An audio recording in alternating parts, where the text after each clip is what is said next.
how I approach feminism has to include everything, including what we think of as the most privileged identity of white, heterosexual, cisgendered male. We have to make sure that we are including the issues that those individuals face, because like I had said earlier, I can look out in my community. I can see all of these white working class farmers who are really struggling with issues, right? My feminism has to be at a point that is including them, that we have conversations about what they're dealing with, right? We also need to recognize, too, that we are not all starting from an even playing field. And the color of our skin, how we identify sexually, our economic background, whether or not we had a stable family situation. So I know that there are some students who have grown up in foster care system and have been shifted all around, right? We're not all on that same even playing field. And this is why I love Hook's definition in scholarship about our need to expand what feminism is. And including the fact that there are myriad of other oppressions that we are dealing with, right? And feminism not only defined and recognizes women wanting equality with men, which is a very, that's a part of it, but not it. But we have to ask ourselves, if we are saying feminism is a movement that women are seeking equality with men, what men? What men are we seeking equality with?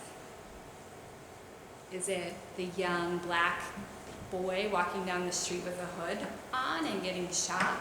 Is that the equality that we're seeking? Right? Not all men are equal.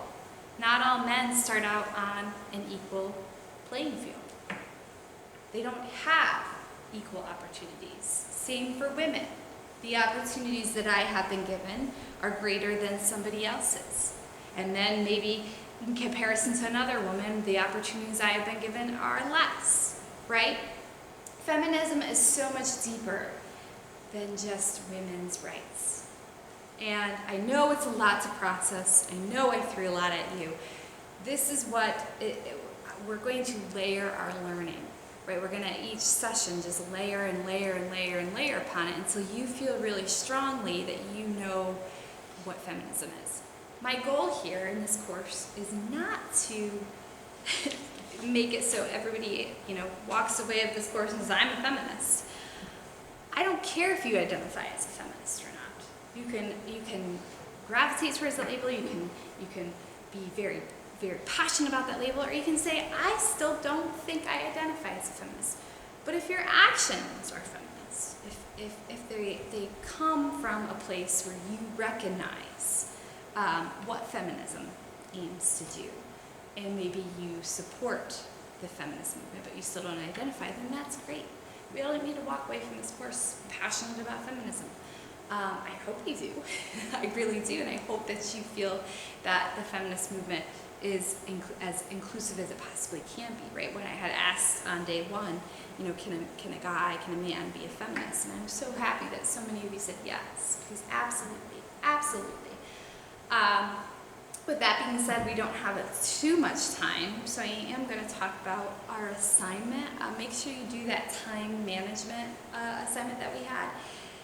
If you go into Blackboard right here, go into My Blackboard, go down to Module 1, right? Under assignments, you're going to see right here, Bad Feminist Read. I want you to read this article. It's a pretty quick read. I think you're going to really enjoy it. Go ahead and read that article. And then I am going to probably, right after this class, I'm going to post a couple of questions and comments for you to consider before our Tuesday class. And I want you to answer those. And also come prepared to talk about this article in class, right? So when we meet on Tuesday, we're going to have a seminar style situation where we're going to be sitting around and talking. I don't want to be up here lecturing. I want to hear what you have to say. You can talk about anything that we talked about here. If you need clarifications of things that I have said today, or you want me to go in a little more depth, that's where we're going to do that. We're going to focus a lot of attention on that Bad Feminist article. It's an part of her little essay. She's done a collection of essays in this book called Bad Feminist. Make sure that you go into the discussion post today and post your answer to when you hear the term feminist, what comes to mind. Again, I know I'm throwing a lot at you, and you might be walking away with this like, well, I'm more confused than ever. That's okay, that's good actually. Again, we're going to talk about this on Tuesday.